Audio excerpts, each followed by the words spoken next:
একটি বন যেখানে সকল পশু পাখি মিলেমিশে বসবাস করে।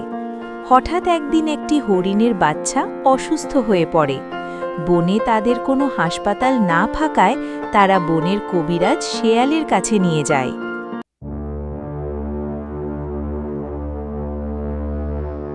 কবিরাজ মশাই, আমার বাচ্চাটার চোখ মেলছে না কেন?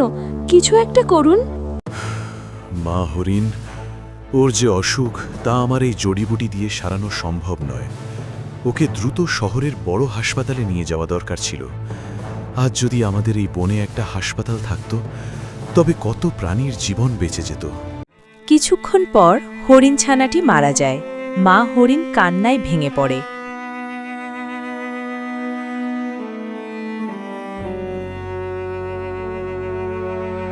এভাবে আর কতদিন?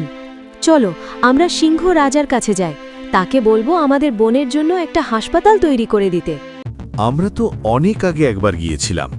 রাজা বলেছিলেন কবিরাজ আর বৈদ্য থাকলেই চলবে, হাসপাতালের দরকার নেই। এবার আমরা আবার যাব। প্রয়োজনে হাতি ভাইকেও সাথে নিয়ে যাব।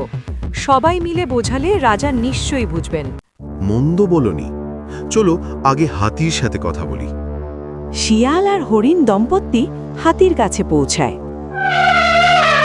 কি ব্যাপার শিয়াল ভাই, তোমরা সবাই একসাথে কেন? হাতি ভাই, চলো রাজার কাছে যাই। বনের জন্য একটা হাসপাতাল চাইতে হবে। আজ হরিণের বাচ্চাটা বিনা চিকিৎসায় মারা গেল। কাল হয়তো আমাদের কারো সন্তান অসুস্থ হবে। কথা তো ঠিক, কিন্তু রাজা কি শুনবেন? তিনি তো আধুনিক চিকিৎসায় বিশ্বাস করেন না। আমরা সবাই মিলে অনুরোধ করব। উনি উদ্যোগ নিলে ভালো, না নিলে আমাদের আর কি করার আছে। আমরা তো রাজার ইচ্ছার বিরুদ্ধে যেতে পারি না। রাজার ইচ্ছার যদি আমরা মূল্য দেই, তবে আমাদের প্রাণের মূল্য রাজার দেওয়া উচিত। একদম ঠিক বলেছ। চলো সবাই মিলে দরবারে যাই। রাজার দরবার। সিংহ রাজা সিংহাসনে বসে আছেন। সবাই গিয়ে সামনে দাঁড়ালো। কি ব্যাপার, সবাই হঠাৎ একসাথে কেন? কি হয়েছে তোমাদের? মহারাজ, গতকাল হরিণের ছোট বাচ্চাটা ভীষণ জ্বরে বিনা চিকিৎসায় মারা গেছে। কেন? তুমি না বনের বড় কবিরাজ, তোমার কাছে নেয়নি কেন? নিয়েছিল মহারাজ, কিন্তু ওর অসুখ কবিরাজি চিকিৎসার বাইরে ছিল। মহারাজ, আমরা এর একটা স্থায়ী সমাধান চাই। আপনি যদি বনে একটা হাসপাতাল তৈরি করে দেন, তবে আমাদের এই দুর্ভোগ কমবে। না, কোনো হাসপাতাল হবে না। আমার এক আত্মীয় হাসপাতালে ভুল চিকিৎসায় মারা গিয়েছিল। আমি চাই না আমার বনে তেমন কিছু হোক। মহারাজ, একটি দুর্ঘটনা দিয়ে তো পুরো চিকিৎসা ব্যবস্থাকে বিচার করা যায় না। চুপ করো, এই ব্যাপারে আমি আর কোনো কথা শুনতে চাই না। তোমরা এখন যাও।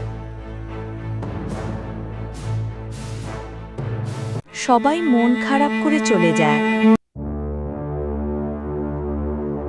সিংহ রাজার ছেলে জ্বরে ছটফট করছে। রাজা খুব অস্থির হয়ে কবিরাজকে ডাকলেন।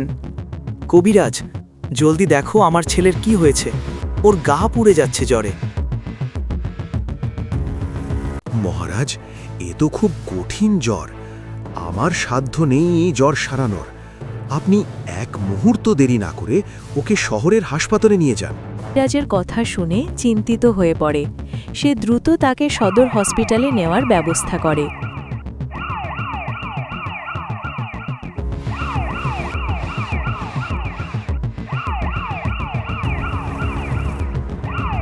আর ছেলে ভালো হয়ে যায়। সিংহ তার ভুল বুঝতে পারে। সে আবার সবাইকে ডাকল।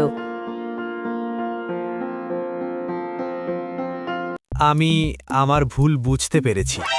আজ শহরের হাসপাতাল না থাকলে আমার ছেলেও হয়তো ফিরত না। আমাদের বনে আসলেই একটা হাসপাতাল দরকার।